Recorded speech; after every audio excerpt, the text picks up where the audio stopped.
I'm glad that they were able to use a time machine in order to find a picture of me in the future. The curmudgeonly old man in the background there is, of course, me. That's another speaker there in a mask, and we've got a young picture as well with the third speaker. So. But very good image that you put together for us there. But is God violent? And in particular, that I'm going to be answering, is the God of the Old Testament nasty, brutish, and capricious? It's a phrase that comes from Thomas Hobbes. When he was writing roughly at the same time as the King James Version was being published, he described humans as nasty, brutish, and reacting in fearful and capricious ways. And remember the ancient Greek philosopher Xenophanes, back in the 4th century BCE, he pointed out that Ethiopians say that their gods are snub-nosed and black, like Ethiopians. And Thracians, they say that their gods have blue eyes and are red-haired, like Thracians. And he says if horses and oxen had hands so they could draw pictures of their gods, they would look remarkably like horses and oxen. And he says that Hesiod and Homer attribute to the gods all kinds of things that are matters of reproach and censure among men who are guilty of theft, adultery, and mutual deception. In other words, he's pointing out that men manufacture gods as big copies of themselves. And perhaps that's what's happened in the Old Testament. Is the Old Testament God simply like us, nasty, brutish, and capricious? After all, what's more nasty than clearing a homeland for Israel by ordering a genocide? And what's more brutish than demanding the constant bleeding and burning of sacrifices? And what's more capricious than making Old Testament laws on tablets of stone and then changing them in time? And the biggest question of all, can I deal with those three huge subjects in 45 minutes? Well, given that the answer to the last question is almost certainly no, let's just make a start anyway. Before we decide what the Old Testament says, we have to remember something about language and how language works. The meaning of words are really tricky to understand, especially when you're standing outside of the culture. So think about the word massacre that we often use. Here's 3 quotations I pulled from the internet using the word massacre. Hitler massacred 3 million Jews. Another quote. In Putnam, the Union Army massacred 10 local men for shielding Confederates. On the third quote, Australia didn't just beat India, they massacred them. Now, Hitler's massacre was an attempted genocide. The Union Army's massacre was a minor war crime. But every right-thinking person would agree that India's massacre by Australia was just truly tragic. Like all languages, English uses words outside of their dictionary-specific meaning. Massacre comes probably from Latin macellum, a butcher's shop, so you think of some kind of butchery, and a modern dictionary definition tends to imply that it means killing a large number, a mass of people, if you like. So a foreigner could reasonably conclude that massacre means butchering a multitude of people. But in these examples, the number of people massacred was, well, first 3 million, and then 10, and then 11. And the method of their massacre was gassing and shooting and being bowled out. So this warns us to be careful when we're interpreting written texts, and we need to look for confirmation. And if archaeology shows us a different picture, then be slow to criticise the text as wrong. It's probably us who are wrong in how we're reading it, how we're understanding it. It's just as likely that our interpretation of the text is wrong. So let's think about the simplistic picture of how Israel went into Canaan. The conquest of Canaan went like this. The Israelites all escaped from Egypt one day in spring, and they walked to Canaan. Well, the journey took 40 years because that generation, the older generation, were too scared to fight. But the new generation defeated Jericho, then they swept through Canaan, killing everyone. They were following God's commands, who told them to kill men, women and children, and even to kill the animals and devote everything, that's destroy everything of value. Now, the reality, as we find it in archaeology and also in the Bible text, was rather different.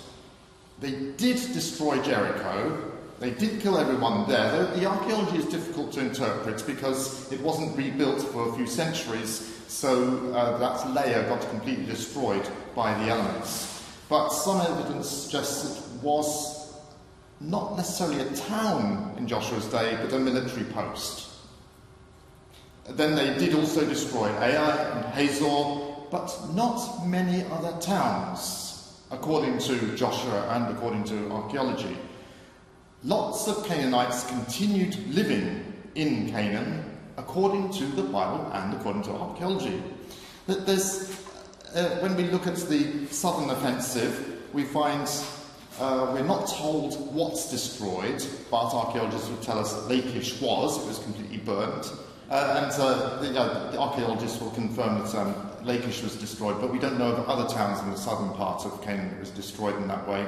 Then in the northern offensive, we're told that only one city was destroyed.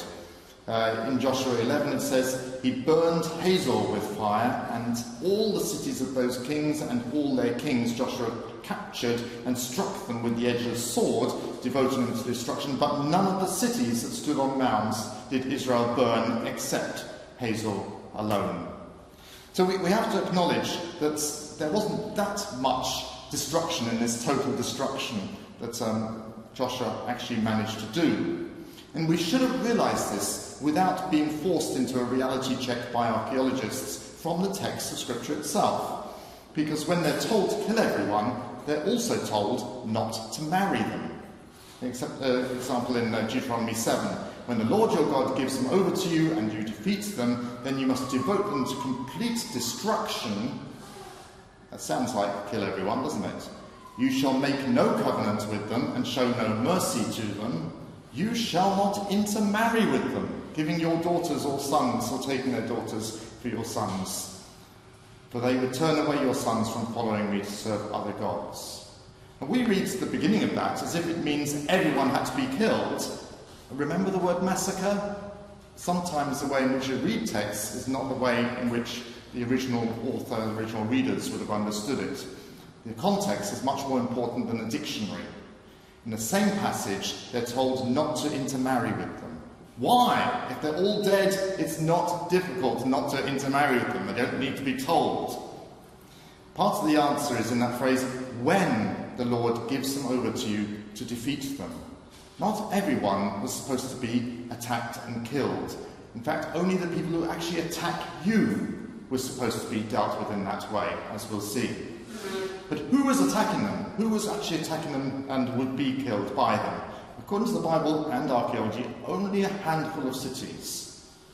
And when Israel did defeat a city, what do you do to the inhabitants? Now, a normal ancient Near Eastern army would let their soldiers wild. They'd rape, they'd pillage, they'd kill, as it still happens today sometimes. But the law of Moses didn't allow soldiers to do anything like that. Israel was not allowed to rape. If they saw a girl they wanted, they had to put her aside to mourn for a month and then marry her for life. Israel wasn't allowed to pillage. They had to destroy everything of value. Livestock, clothing were burned, indestructible metals were given to the tabernacle. Most people went to war to steal stuff. But Israel wasn't allowed to do that. So the law of Moses left them no motive for going to war except self-defense.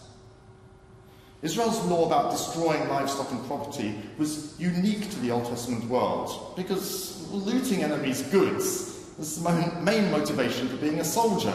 Remember, no soldiers were paid wages. That was an invention by Julius Caesar many centuries later. If you wanted to keep your soldiers loyal, you regularly went to places where they could get lots of plunder. But Israelite soldiers had to destroy that plunder and to surrender any indestructible metals. In practice, that would prevent wars by making self-defense the only motive. And by the way, the Israelites didn't need to kill people in order to make room for themselves in the land. The land then was relatively empty. According to archaeological studies, in 1550 BC there were about 140,000 people in the whole country. Now, as a comparison, the present population is 8.3 million. Now, admittedly, a lot of those live in cities, but the land is not full now. You go and you still see plenty of farmland. So 60 times as many people living there now. And there was plenty of land available then for Israel just to go in, especially in the hill country where Israel did settle at first. Now, some cities did call all their men together and attack Israel. And when that happened, the law of Moses said they had to be extremely brutal. When they won, they had to kill everyone. So perhaps God was being nasty? Well, did the Israelite army have any choice? When a modern war ends, the victors destroy any enemy tanks, any planes, any weaponry, they destroy it. They have to, otherwise those same tanks, those same weapons would be back again next year in another battle. The ancient arsenals of war weren't tanks and planes, but people. And the ancient codes of revenge meant that you were honour bound to try and defeat your enemy again in revenge for those friends of yours who'd been killed. Even for children, you would be honour bound to respect your parents by growing up and becoming a soldier to kill them in the future. The sad truth is they had to kill those children, otherwise they would have grown up and come back. But they only did it when it was necessary, that is, only in those cities which were nearby to where they were living. If they lived further away, then there wasn't any need to use those sort of harsh rules. And they did have rules of engagement. A modern army is always sent out with rules of engagement. For peacekeeping, they only shoot if they're shot at. In some warfare, they've got to avoid civilian casualties at almost all costs, even if they get shot themselves. And then in other warfare, their civilian deaths are acceptable, especially if they're harbouring the enemy. They had many rules which were set out before they go out into the field.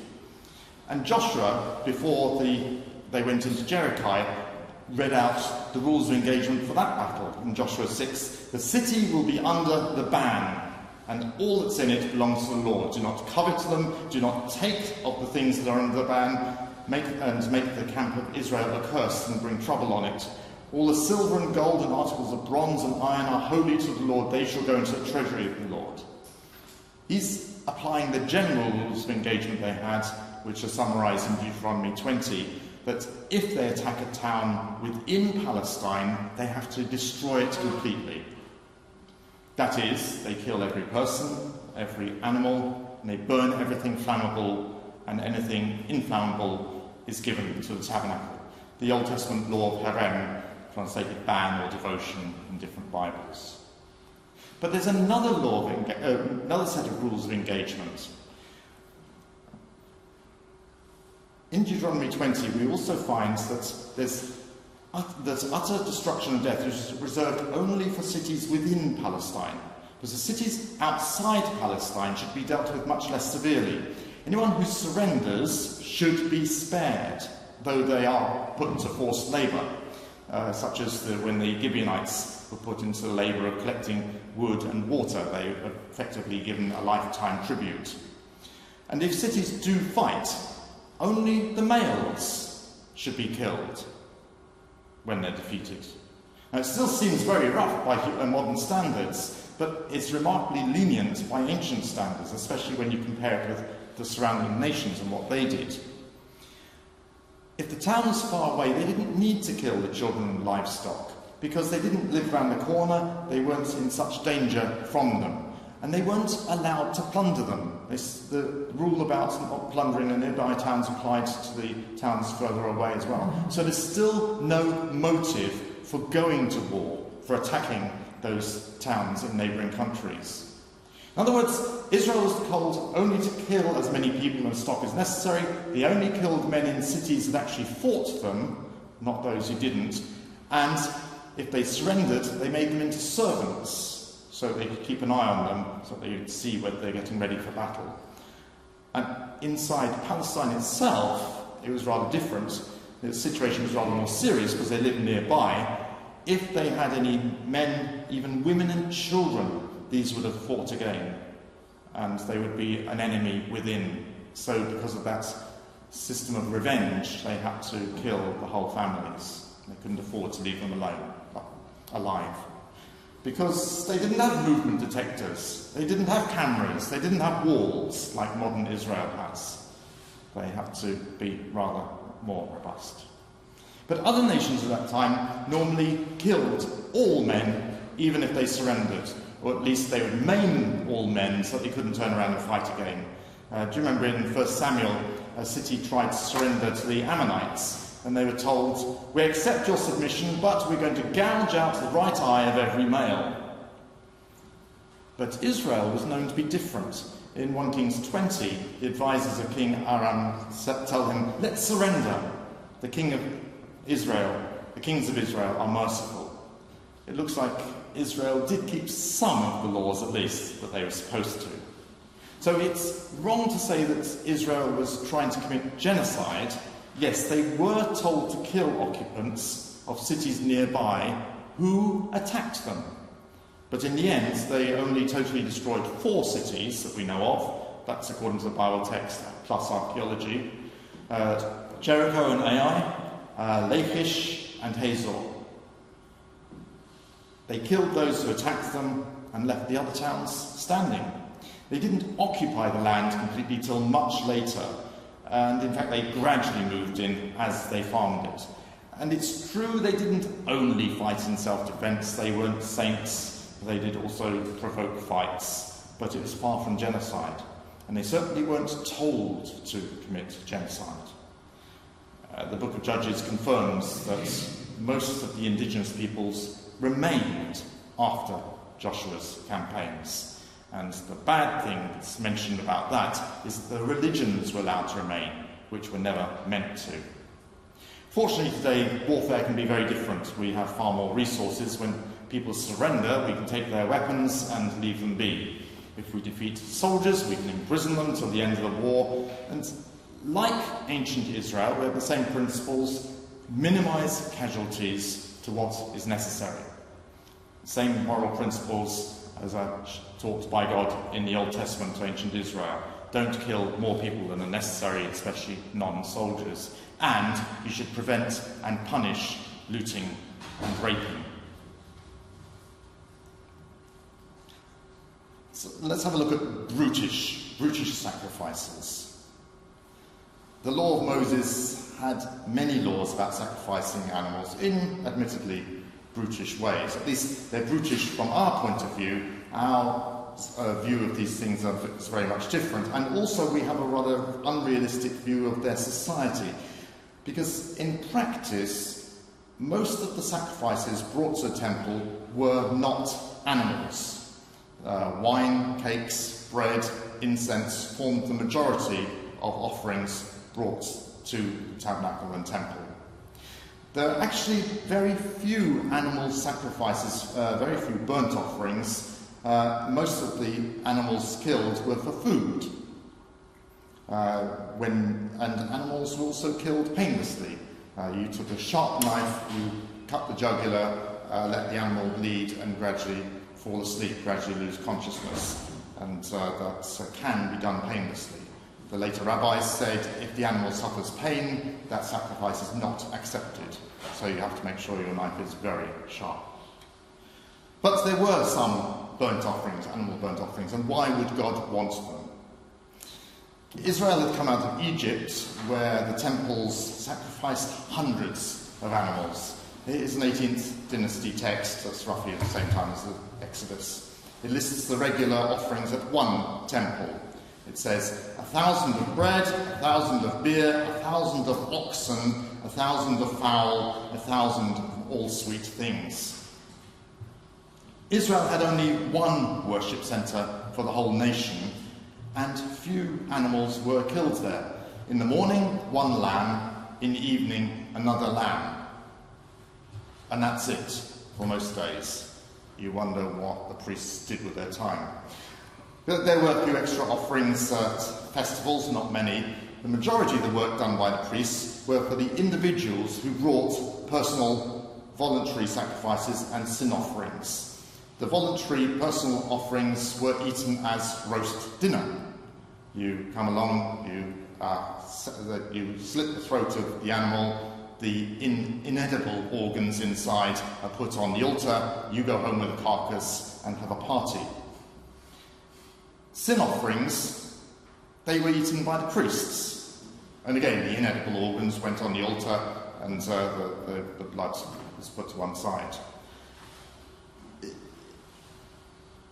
Moses couldn't change people's perception of what worship was. They'd seen in Egypt worship consisted of thousands of sacrifices. But Moses was able to turn sacrifices into something akin to Christmas dinner and minimize all other sacrifices.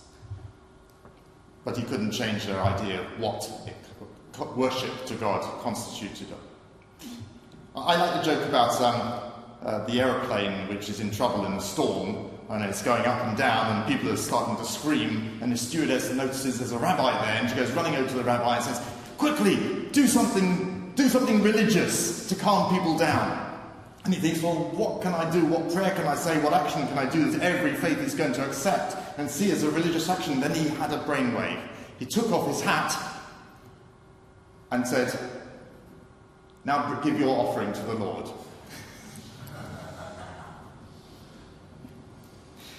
We all do worship in different ways. Nowadays, the way in which we do worship is not sacrifice, perhaps have an offering of money. We have lots of other religious conventions like ancient buildings, uncomfortable seating, old-fashioned clothes, embarrassingly bad community singing. They're all part of worship, aren't they? And candles. Candles. We have lots of candles in some traditions. It's because religion gets mixed up with tradition. Doing what has always been done is seen as religious.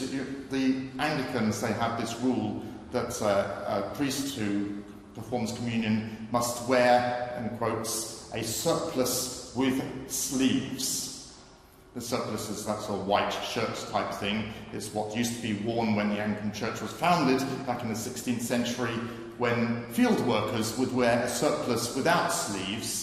But the priest, if he was going to do communion, couldn't come straight in from the field and do the communion in his work clothes. He had to change into a surplice with sleeves. You just stick with the time in the past and it becomes religious. Methodists wear a black gown, rather similar to an academic gown, because that was the standard dress for scholars and for professionals in the 18th century when that church was founded. And candles are used in churches, I guess, because churches are older than electricity and gas supplies. It's part of our tradition. Fortunately for vegans, we no longer make candles out of tallow, i.e. animal fat. And our Bibles are no longer written on parchment. Think of the Codex Sinaiticus, the complete Bible. 400 sheep were needed to make that Bible. So animals continued to be killed in our Christianity. The number of lambs needed to supply candles for a church must have been huge. So I went off to do some calculations. Imagine lighting a church with one 100-watt bulb, or a 10-watt LED bulb. That supplies the light of about 100 candles scattered around the church. Rather dim, but it would be okay. So how much lamb fat do you need to make those 100 candles? See, each lamb, perhaps a little bit bigger than this lamb, supplies between 1 and 2 pounds of tallow, depending on how fat they are. The tallow candles burn for about 8 hours per ounce, according to a DIY candle website. Wonderful what you can find on the web, isn't it?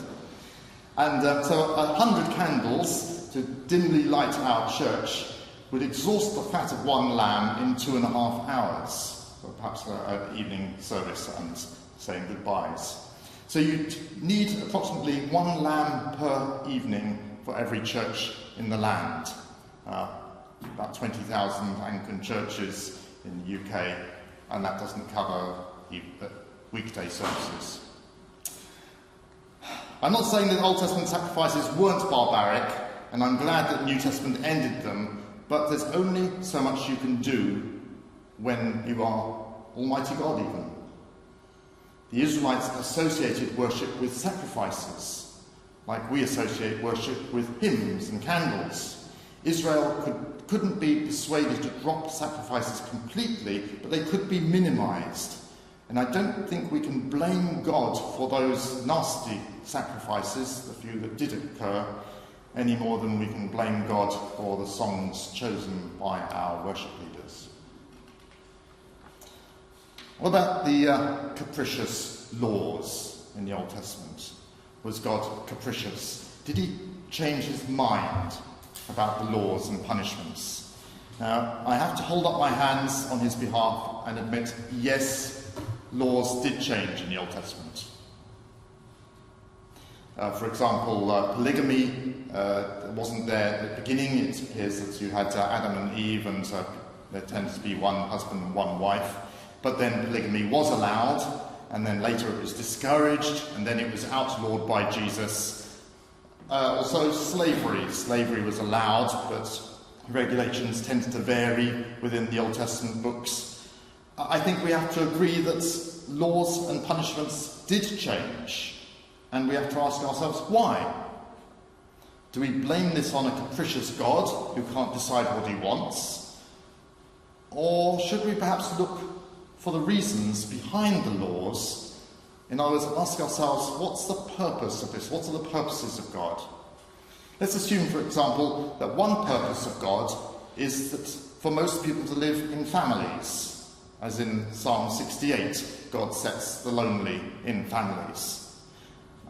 Monogamy fulfills that purpose fairly well most of the time because of an equal ratio of boys and girls that are born. But in some situations that ratio starts to go wrong when you have a lot of warfare, when you have dangerous occupations like hunting, women living longer generally, and some men being too poor in a stratified society to be able to afford to marry. Then you get women left on the shelf, as we say, left without any income, left without any care. In that case, the best way to avoid single women is to allow polygamy. And then when the social situations change again, a constant purpose is achieved by changing the law. So later, the Old Testament law allows polygamy, even encourages it when a brother-in-law dies, and then later again, in the relative peace of Roman Palestine, Jesus outlaws polygamy again. Now, this isn't being capricious, it's using law to achieve the same ends, instead of being an end in itself. At every stage, it's helping women to find husbands, though, of course, the law can't improve the quality of the husbands. Slavery is a much more difficult one, because slavery is abhorrent in any form. And there do appear to be inconsistencies about how slavery was regulated in the Old Testament. Sometimes slavery was for a lifetime, sometimes there's a release after 6 years, but slavery does appear to be ubiquitous. Everyone, even the good guys, have slaves. It's not obvious because the Hebrew word eved, slave can be translated as servant, and in the King James Version it's consistently translated as servant. But even Abraham's trusted steward Eliezer, who was sent to choose a bride for Isaac, he's an eved, he's a slave. We translate it as servant usually, but it's the same word used for other slaves. And the reason for the difficulty is that eved represents a huge variety of different statuses in ancient Near Eastern societies. It's as wide a meaning as our word secretary. A secretary can be someone who works for a GP and just answers letters and phone calls. But a secretary can also be a Secretary of State, in which case they're quite important. And there are lots of grades in between. We tend to give different titles for different grades. We call someone a PA, we might call them a VP. They're all secretaries in a sense. They're doing that sort of job and that sort of status for different bosses. But Hebrew, like most ancient languages, didn't give different terminology to different grades. They used a very small vocabulary and used it very widely in different contexts. So although the text may have the same word, the context has to tell us what it means. There's a nice verse in Exodus 2:9, I think, where you have the slaves of Pharaoh called their slaves in from the fields. In other words, these slaves owned slaves. You have many different statuses of slaves. Slaves could include senior managers, who even owned their own slaves and land, while most slaves were just ordinary workers who might have a house to live in, but didn't own very much apart from that. And then there were very lowly slaves who were just farm workers who had, well, they were roughly the same status as the farm animals. In other words, they were slaves in that they couldn't choose who to work for, and they couldn't simply walk out of their jobs. They weren't free people like we can resign from our jobs. They were roughly the same status as a serf, which was common in Europe until the 19th century. But in Israelite law, slavery was rather different, because all slaves had legal rights. Their owners not only had to feed them, they were legally bound sometimes to let them feed with the family, and presumably in a lot of households they always ate with the family. At Passover, if your slave was circumcised, they had to eat with you as a family. Slaves had protection in Israelite law from injury or from undue harsh punishment. If the master hit them and maimed them, they were released from slavery. That applied even if that maiming was losing a tooth. Then you were free. You were no longer a slave. And if the master hit them so hard that they died, the master was prosecuted as a murderer, not as someone who destroyed his own property. Most slaves in Israel were voluntary and temporary. It sounds strange, but they gave themselves into slavery on a 6-year contract. What this was in practice is a form of mortgage. You were getting some money in advance. You didn't have any property, any capital to give as a guarantee for that mortgage, for that money. So you say, I'm going to work for you for 6 years, give me my wages in advance. Then you can use that money to pay for your daughter's wedding or to pay off a debt that had come due, and you work for that person for 6 years.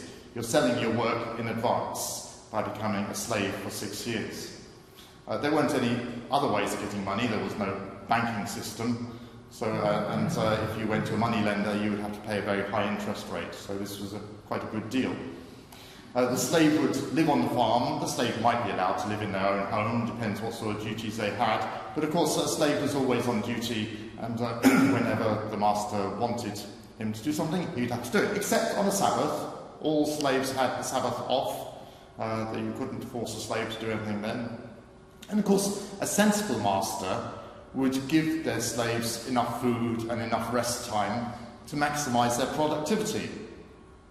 And apparently it was not unusual for a slave to want to continue being a slave at the end of 6 years, because, hey, it's quite a good deal. Get free food, free living space, get to live with a family, doing work which I can do, and yeah, I'll stay here. So there's a special ceremony for people who want to continue being slaves. All this was so different from what was happening outside Israel, where a slave was property that you could feed or starve as you wish, you could work or beat as you wish. They had no more rights than a farm animal. And if you helped a slave run away, you could be prosecuted. You were guilty. But if they ran away to Israel, it was illegal by Israeli law to return them. They had rights like asylum seekers nowadays in our country. And of course, when you get to the New Testament, Christians recognized a more egalitarian principle, as they saw in Jesus. No Jew, no Greek, no slave, no free, no male, no female. You are all one in Christ Jesus, exemplified there in Galatians 3:28. So the New Testament denounced slave selling as the worst sin. In 1 Timothy and in Revelation 18, it's there up among the very, very worst of sins. But we do still ask, why didn't the New Testament then just ban slavery and demand that slaves are free? Well, unfortunately, Christians weren't making the laws. They couldn't simply break them. It was illegal to free a slave before they were aged 30. That was a law introduced by Augustus. Onesimus was presumably young and couldn't be freed, so he's sent back to his owner. But Paul did say to treat him like a brother. And I presume what is presumed in that is that when he reaches 30, he would be freed. And a freed Roman slave was a Roman citizen with the rights that went with that status. So when you go down the Appian Way and you see these huge tombs of rich men, quite a number of them are people who had been slaves and who then made themselves very rich after the age of 30. The tragedy is that the church didn't continue to advance that purpose of God. The church got stuck with the law of God, which it felt had to be kept the same. So it took many centuries to change laws so they wouldn't support slavery. So it's true that the law does change in the Old Testament, and even more so when you move into the New Testament. But that's not because God is capricious, it's because God is unchanging in his purpose. And when the situation changed, then different means were needed to achieve that same end. You remember John Maynard Keynes, the economist. He's famous for when he was accused of changing his conclusions, as he did once or twice, or 3 times, he retorted, well, when the facts change, I change my mind. What do you do, sir? We can regard God in the Old Testament as trying to achieve a more egalitarian society and trying to move as fast as he can. He starts by giving Israel laws where slaves had almost the same rights as free citizens. And these laws eventually made Jews realise that it wasn't economically worth having someone as a slave. If you have someone as an employee, you don't have to make sure they have enough food. If you have someone as a slave, you have to make sure that they eat even before your son eats, because the slave has legal rights to food, your son doesn't. And the Jews stopped having slaves gradually. But New Testament Christians couldn't end slavery by themselves. They could only criticise those who made people into slaves. And they preached equality and presumably freed slaves as soon as they could. So God in the Bible can be regarded as having a consistent policy, a consistent purpose of equality. But unfortunately, humans tend to fixate on consistency in different ways. We see the laws as being things that should not change, even when they are no longer fulfilling their original purpose. So Old Testament laws which were created to limit the evils of slavery ended up persistently being used to support slavery that existed. And we see also nowadays constitutional rights which are intended to arm society against future evil governments end up arming madmen to perform hundreds of mass killings in the USA. We fixate on law or constitution as something that can't be changed, whereas in the Bible fixates on the purpose of that law, the aim of that law. God in the Old Testament isn't capricious, he demonstrates a consistency in his purposes. Well, unfortunately, of course, the Bible narratives are about the Bible narratives are about people, not God. We haven't found a nasty genocide, we haven't found Brutish Sacrifices, we haven't found Capricious Laws, but people are nasty, brutish, and capricious. People do suffer from nasty racial prejudices and nationalistic selfishness. People did have brutish ideas about how to worship using sacrifices, and we have to remember that most of our ideas about how to do worship are also determined by our culture. And people don't realise that consistency and purpose requires changing laws. And paradoxically, churches are especially guilty of unthinkingly maintaining traditions instead of identifying the purposes of God and finding the means to achieve those. So God isn't nasty, brutish, or capricious in the Old Testament, but humans were and still are. Thank you.